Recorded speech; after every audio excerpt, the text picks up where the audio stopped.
Right mga kapatid, welcome back sa Coach Hadji Vlog. Dito po tayo sa tabi ng dagat ng yan. Alabat Port.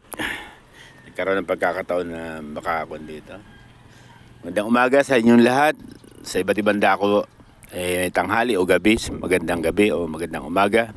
God bless po sa lahat, sa mga nag-subscribe po. Salamat po, na-appreciate ko sobrang na-appreciate ko po. At sa mga hindi pa naman subscribe na po kayo. Kung mabigat naman po yung subscription, salamat po.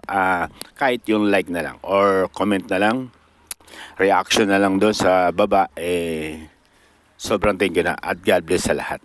Tayo po magbibigay lang po ng reaction regarding doon sa nakita lang natin, napanood natin sa malalaking social media outlet na mga balita na naganap, di ba? Reaction na natin at bigyan natin ng opinion yung regarding doon sa yung mensahe ng Pastor Kibuloy, yan. Tapos yung lumabas na balita na tutol ang INC sa PI na nangyayari ngayon. Yung dalawang yun, pagbigyan natin ng opinion yun at reaction doon. Base doon, abot lang natin makakaya. Okay, mga kapatid? Yung lumabas na testimonya ng Pastor Kibuloy regarding doon sa kanyang kaligtasan, na base doon sa kanya, na medyo alanganin ang buhay niya dahil sa pakikipagkasundo raw, o base sa kanyang testimonya, dahil sa kanya nagmula yan, pakikipagkasundo ng administrasyong ito sa pangunguna ng BBM at ng Lisa Araneta Marcos doon sa mga puti na may kaso siya, di ba, sa Amerika na nangyayari. Pero dito wala pa naman siyang dito sa ating bansa. Pero ang mabigat doon sa testimonya niya, di ba? Dito daw sarili niyang bayan, siya'y nagtatago. At hindi, ito'y base lang po sa kanyang mga sinabi. Kung totoo ito, di ba? Dahil unang-una, Pilipino naman siya. Hindi naman siya, kumbaga, hindi tayo sa kumakampi o ano pa man nakikisimpatiya kay Pastor Kibuloy. Pero ang binibigyan natin ng opinion at reaction doon, yung kanyang rights, yung kanyang tinatawag na rights niya bilang Pilipino o yung kanyang karapatan pang tao, di ba? Dahil base sa kanyang mga sinabi, handa naman siyang harapin yung lahat ng mga aso, di ba? At sabi niya nga, ba't kailangan gamitin yung institusyon na Senado para, di ba? Dahil unang-una, ang katuwiran ng abogado niya bahagi lang ng tinatawag na, kumbaga, para makapagawa lang ng batas ang mga Senado. Pero dahil nga doon sa mga bagay na ginagawa sa pangunguna nitong investigasyon na sa kanya, nang nangunguna dyan ay ang Senadora Risa Ontiveros, parang public and publicity. Kumbaga, dudurugin ka doon sa isang parte na alam mo namang wala kang kalaban-laban. Bakit? Ba't nga ba natin nasabi walang kalaban-laban? Unang-una, di ba, yung sa Senado, bilang senador siya, may immunity siya doon. May immunity po, hindi mo pwede siyang idemanda pag nagsalita siya doon. Kahit anong klaseng akusasyon, kahit sino-sinong damputin niya mga witness diyan, pag nasa loob na ng Senado, may immunity siya. Kumbaga, never mo siyang pwedeng idemanda, di ba? Yung mga sinasabi doon, kaya kita mo, doon nila dinadala kasi nga unang-una, yan, nagkakaroon ng tinatawag na pandurog o pang gigipit, o hindi ko naman sinasabi na parang dahil hindi naman talaga sila korte.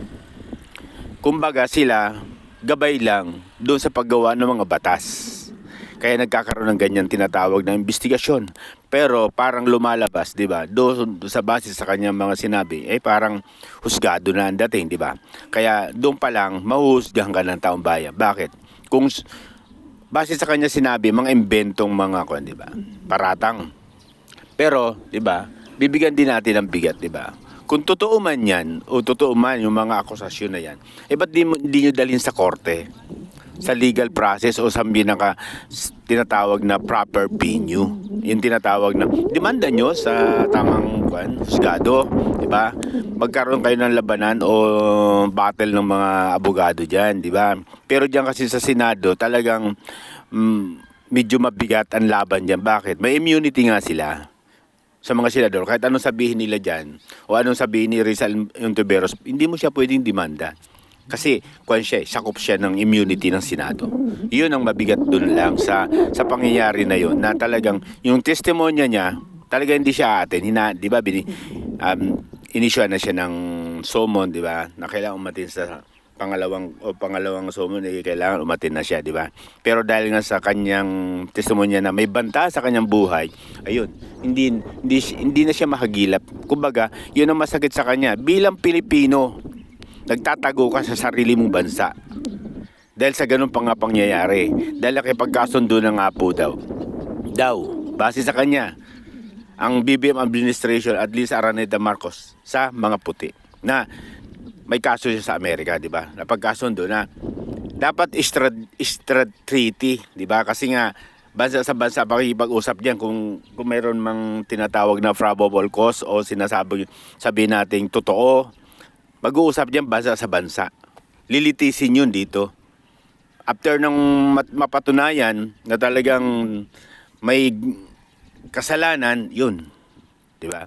Ibibigay na siya ng gobyerno natin sa Amerika para doon siya. Diba? Pero yung paglilitis dapat nandito. Dahil bilang Pilipino. Diba? Ganyan ang yung kwan. Pero magre-request muna yun. Pero base sa kanya sinabi, hindi na nga daw idadaan doon sa ganong klaseng usapin. Binigyan na ng go signal na pasukin, ransakin yung kanyang kingdom. Yun ang mabigat doon. Bilang Pilipino, masakit yun sa kapwa Pilipino. Hindi tayo nakikipagsimpatiya kay Mr. Pastor Cabeloya kasi unang-una hindi pa natin alam kung ano talaga mga grounded. Pero bilang Pilipino, kung totoo man yung kanyang mga sinabi, yung mga niyang babala doon sa kanyang sarili o sa kanyang pamilya, sa kanyang kingdom na binuo sa loob ng mahabang panahon, mabigat po yun. Bilang Pilipino ang namumuno sa atin, di ba? Pilipino rin yung, di ba? Mabigat yan. Sabi niya nga, hindi kayo makakarating dyan kung hindi sa pamamagitan ng seminary. Mabigat yun, di ba? At yung pangalawa, bigyan natin reaction, yung against yung INC sa PI o People Initiative. Ayan, labas na ng video. Diba? Yan ang mabigat doon. Kaya yung mga congressman na mga arrogante, mga congressman na akala mo yung sinasabi na yung mga press conference sila dyan na kumbaga todo deny, di ba? Ayan, naglabas na yung INC ng stand. Siguro naman, di ba? Alam niyo naman, di ba? Kayo ang pumupunta, di ba? Para humingi ng basbas. Sana mapag-isip-isip nyo, di ba? Siguro malinaw na yan, na wala nang, kumbaga legit na yung sinabi, yung testimonya na talagang ayaw nila, di ba? Ayaw nila sa PI na to. Dahil unang-una, hindi sila ayaw doon sa tinatawag na pagpapalit ng, pero yung sistema, yung tinatawag yung pamamaraan na single voting, yun ang ayaw na ayaw nila. Kaya ganon. Mga kapatid, sana makita natin yung talagang nagsalita na sila, siguro naman meron na silang paglalagyan dyan. Kasi yung tinatawag na may yan may solido yan yung boto na yan may solido yung INC. Talagang may pagkakaisa yan. Doon nila makukuha siguro. Makikita na yan talagang against sila. Siguro yung mga representative diyan regarding sa mga party list na membro ng INC matike naman yan, susunod naman yan sa pamunuan o sa pamamahala ng Iglesia ni Cristo. Susunod yan. Dahil unang-una, yan yung nila Kumbaga, mayroon silang kaisahan Mayroon silang tinatawag na rules. Mayroon silang doktrina regarding doon, di ba? Na kapag nagsalita na bilang membro ka ng INC, kusa siyang sumusunod. Bakit? Naniniwala nga sila. Dahil unang-una, nila yan doktrina nila yan. Doktrina ng INC yan, di ba? Mabigat yan, yung mga ganyang pahayag. mag-iisip yung mga congressman ng mga, di ba? Dahil unang-una malapit na. Paano? Pero hindi tayo nagsasalita regarding doon sa kwan. Bahal, sila magpakukuan yun. Sila yung makakapagkuan yan. Dahil unang-una, sila talaga yung nagpapasya dyan. May isang pasya lang talaga, INC, kaya kabahan na kayo. Okay mga kapatid, salamat at God bless sa lahat. God bless po. Sana nabigyan natin ng magandang reaction. Salamat sa mga lahat na inaabot ng programang ito. Nagbigay lang po tayo ng reaction. Nakakalungkot, di ba? Pilipino, kapwa Pilipino. Kung kailangan ikaso, idemanda, iasunto, di ba? Pero yung pwersahin mo, yung isang bagay, nakakalungkot yun. Kapwa Pilipino mo. Okay mga kapatid, God bless po. Basta ganun lang po. Pag mali, mali. Pag tama, magsama-sama tayo. God bless, God bless. Thank you po.